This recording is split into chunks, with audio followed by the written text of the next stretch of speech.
I want to show you something. These two apps are actually the same app. Same data, same API, same loading time, but this one feels slow and this one feels fast. And once you see the difference, you won't unsee it. Hey, if you're new here, my name is He. I'm a front-end engineer based in Australia, and on this channel, I make videos about front-end, UI UX, and how to build apps that feel really good to use. So here's what I did. I built two versions of this app, and I forced both of them to wait 2 seconds before showing any data. It's just a fake API that always takes 2 seconds. So from a technical point of view, they are equally fast. But if you were actually using this, you probably prefer this version. It just feels better. So what's going on here? So this is where a concept called perceived performance comes in. It is basically how fast your app feels to a user, not how fast it actually is. And this matters more than most people think. According to MDN Web Docs, the perception of how quickly a page loads and responds is often more important than the actual load time, which sounds a bit weird at first. Like, how can something feel fast if it's not actually fast? But if you think about how people use apps, it makes sense. Users aren't sitting there with a stopwatch. They are not thinking, this took 1.8 seconds versus 2.1 seconds. They're thinking, did something happen when I opened this? Is this loading or is it broken? And that's a key difference between these two versions. On the left, nothing happens for 2 seconds, it's just blank. While on the right, something shows up immediately. And even though the data isn't there yet, the structure is. And that's where this technique comes in. It's called a skeleton UI.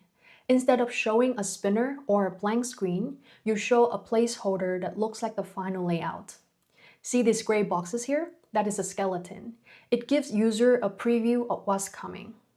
And more importantly, it gives them a sense of progress. And that's important because progress feels faster than waiting. A blank screen feels like nothing is happening. A skeleton UI feels like something is already happening. And that small shift changes how users experience your app. And this pattern is everywhere once you start noticing it. So at this point, it's become pretty standard in modern apps. But like most UI patterns, skeleton UI isn't automatically better in every situation. In some cases, it can actually make the experience worse. For example, if your page loads really quickly, like under a second, showing a skeleton can feel unnecessary. The placeholder appears and immediately disappears again, which can create this weird flickering effect. Skeletons also work best when the final layout is predictable. If your placeholder looks very different from the actual content, the whole page shifts around when data loads, and that makes the interface feel unstable. For longer tasks like uploading files or rendering videos, progress bars usually work better because users want to know how much longer it is going to take. A skeleton can show structure, but it can't really communicate progress. And for things like video buffering, a loading spinner is often still the better choice because users aren't waiting for page structure, they're waiting for playback to continue. Another subtle one is real-time data. If content updates constantly, repeatedly show skeleton states can become visually noisy and distracting. So in those cases, updating content in place usually feels smoother. So if you want to try this in your own app, a couple of things really matter. First, your skeleton should match your real layout as closely as possible. Same spacing, same structure, same general shape. Because if it doesn't, then the real layout content loads, everything shipped. And that creates a pretty bad experience. And users notice this immediately, even if they don't know the technical term for it. This is actually measured by something called cumulative layout shift, or CLS. Basically, how much your UI jumps around while loading. Second, don't design your skeleton too early. It's much easier to edit after your real UI is done.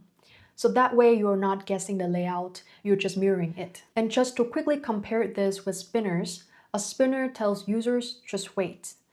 A skeleton tells users this is loading.